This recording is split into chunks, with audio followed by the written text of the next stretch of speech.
ലോകത്തെ ഏറ്റവും വലിയ ഭൂകമ്പ സാധ്യതയുള്ള മേഖലകളിൽ ഒന്നായ ജപ്പാൻ വീണ്ടും പ്രകൃതിക്ഷോഭത്തിന്റെ നിഴലിലാണ്. വടക്കൻ ജപ്പാനിലെ ഇവറ്റ് പ്രീഫെക്ചറിന് സമീപം പസഫിക് സമുദ്രത്തിന്റെ ആഴങ്ങളിൽ രൂപപ്പെട്ട ഭൂചലനം രാജ്യത്തെ വിറപ്പിച്ചിരിക്കുകയാണ്. റിക്ടർ സ്കെയിലിൽ 7.4 തീവ്രത രേഖപ്പെടുത്തിയ ഈ ഭൂകമ്പം സമീപകാലത്തെ ഏറ്റവും ശക്തമായ പ്രകമ്പനങ്ങളിലൊന്നായി കണക്കാക്കപ്പെടുന്നു. ഭൂകമ്പത്തിന് പിന്നാലെ സമുദ്രതീരങ്ങളിൽ 3 മീറ്റർ വരെ ഉയരത്തിൽ സുനാമി തിരമാലകൾ ആഞ്ഞടിച്ചേക്കാമെന്ന കാലാവസ്ഥാ ഏജൻസിയുടെ മുന്നറിയിപ്പ് രാജ്യത്തെ അതീവ ജാഗ്രതയിലാക്കിയിരിക്കുകയാണ്. വടക്കൻ ഇവന്റ് പ്രീഫെക്ചറിനടുത്തുള്ള സമുദ്രത്തിനടിയിലാണ് ഈ ഭൂകമ്പത്തിന്റെ പ്രഭവ കേന്ദ്രം. ഭൗമപാളികൾ തമ്മിലുണ്ടായ ശക്തമായ ആകർഷണമാണ് ഇത്രയും വലിയൊരു ചലനത്തിന് കാരണമായത്. ഈ ഭൂകമ്പത്തിന്റെ പ്രകമ്പനം വടക്കൻ മേഖലകളിൽ മാത്രം ഒതുങ്ങി നിന്നില്ല. പ്രഭവ കേന്ദ്രത്തിൽ നിന്നും നൂറുകണക്കിന് കിലോമീറ്റർ അകലെയുള്ള തലസ്ഥാന നഗരിയായ ടോക്കിയോയിൽ പോലും ശക്തമായ കുലുക്കം അനുഭവപ്പെട്ടു. ടോക്കിയോയിലെ ആകാശചുംബികളായ കെട്ടിടങ്ങൾ മിനിറ്റുകളോളം ആടിയുലഞ്ഞത് നഗരവാസികളിൽ വലിയ ഭീതിയുണ്ടാക്കി.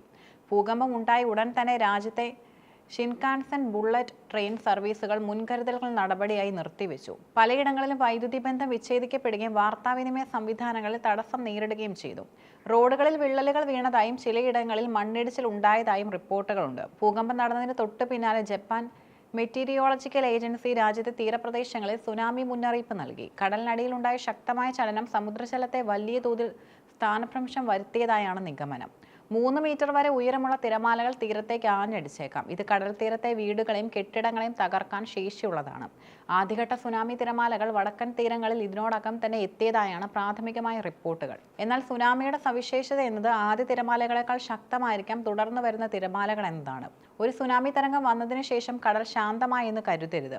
മണിക്കൂറുകളോളം ആവർത്തിച്ച് തിരമാലകൾ വരാൻ സാധ്യതയുണ്ട്. ഭരണകൂടം അതീവ ജാഗ്രതാ നിർദ്ദേശമാണ് പുറപ്പെടുവിച്ചിരിക്കുന്നത്. തീരപ്രദേശങ്ങളിൽ നിന്നും നദീതീരങ്ങളിൽ നിന്നും ജനങ്ങൾ അടിയന്തരമായി മാറി താമസിക്കണമെന്ന് അധികൃതർ ആവശ്യപ്പെട്ടു. സമുദ്രനിരപ്പിൽ നിന്നും ഉയർന്ന പ്രദേശങ്ങളിലേക്ക് അല്ലെങ്കിൽ സുനാമി പ്രതിരോധ ശേഷിയുള്ള കെട്ടിടങ്ങളുടെ മുകൾ നിലകളിലേക്ക് ജനങ്ങൾ ഉടൻ മാറണം. സുനാമി തിരമാലകൾ നദികളിലൂടെ ഉൾനാടുകളിലേക്ക് അതിവേഗം ഇരച്ചു കയറാൻ സാധ്യതയുള്ളതിനാൽ നദീതീരങ്ങളിൽ ഉള്ളവരും സുരക്ഷിത സ്ഥാനങ്ങളിലേക്ക് മാറണം. കടൽ പിന്മാറുന്നതോ തിരമാലകൾ വരുന്നതോ കാണാൻ തീരത്തേക്ക് പോകുന്നത് ആത്മഹത്യാപരമാണ്. റേഡിയോ, ടെലിവിഷൻ, സോഷ്യൽ മീഡിയ എന്നിവയിലൂടെ വരുന്ന ഔദ്യോഗിക അറിയിപ്പുകൾ മാത്രം വിശ്വസിക്കുക. ലോകത്തെ ഏറ്റവും മികച്ച ഭൂകമ്പ സുനാമി പ്രതിരോധ സംവിധാനങ്ങളുള്ള രാജ്യമാണ് ജപ്പാൻ. 2011-ലുണ്ടായ ഫുകുഷിമ ദുരന്തത്തിന് ശേഷം ജപ്പാൻ തങ്ങളുടെ സുരക്ഷാ സംവിധാനങ്ങൾ കൂടുതൽ കർശനമാക്കിയിട്ടുണ്ട്.